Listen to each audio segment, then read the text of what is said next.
Kita mau masuk sholat zuhur misalnya. Sebelum zuhur itu ada sholat sunnah. Ada 4 rakaat. Bisa dibagi 2. 2 rakaat, 2 rakaat.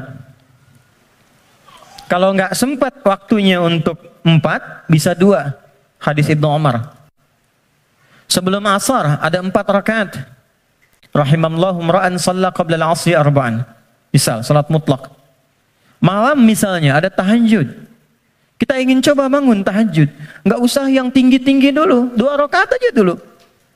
Ya, 2 rakaat untuk melatih kenyamanan hati dan fisik kita. Jangan dipaksakan dulu. Malam ini 11, besoknya berhenti. Ya.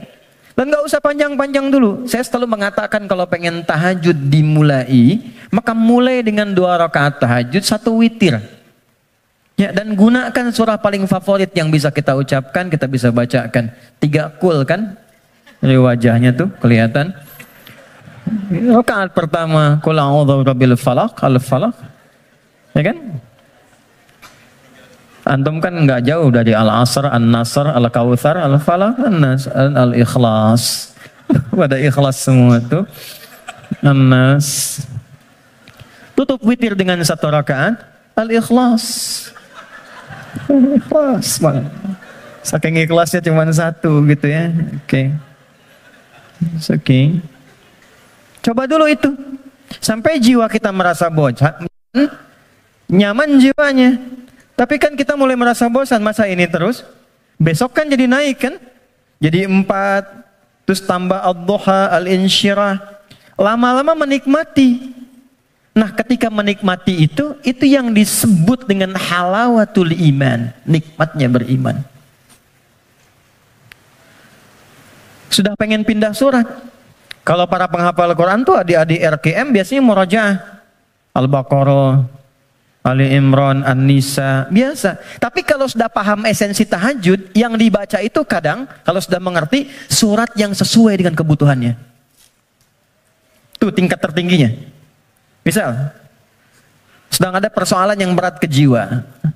Nggak harus tinggi-tinggi. Baca rakaat pertama ad-duha, kedua al-insyirah.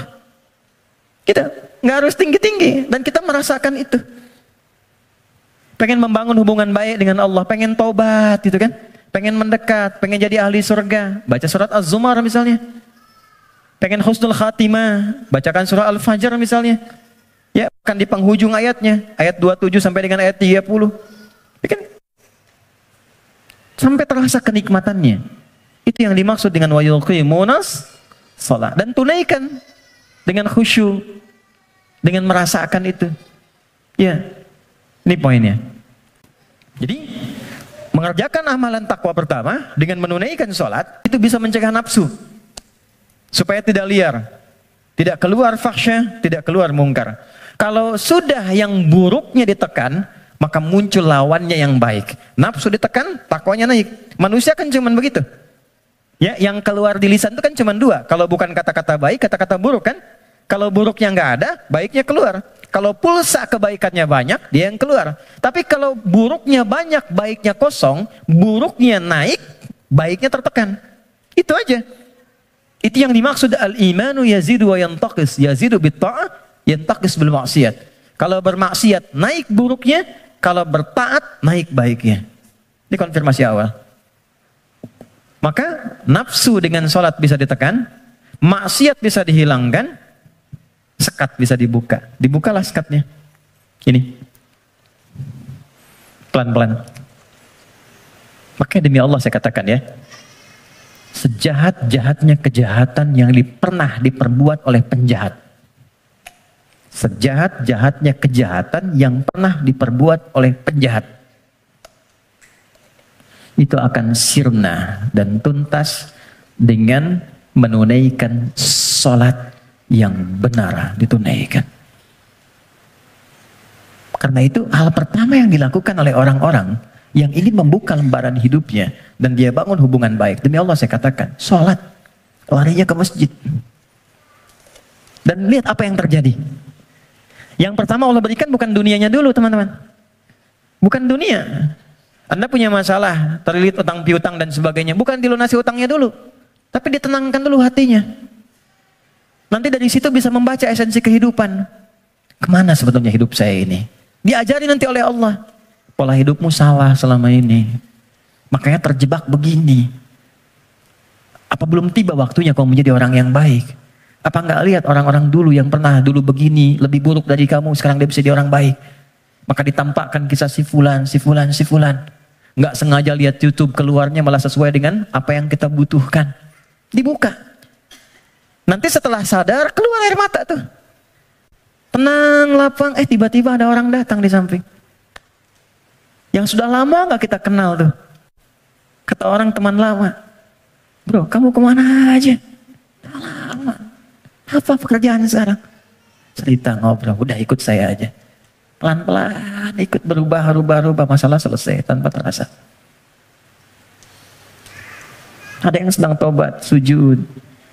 Selesai ternyata husnul khatimah, wafat. Itulah salat. Jadi yang pertama yang Allah berikan lewat ibadah salat itu untuk membahagiakan dulu.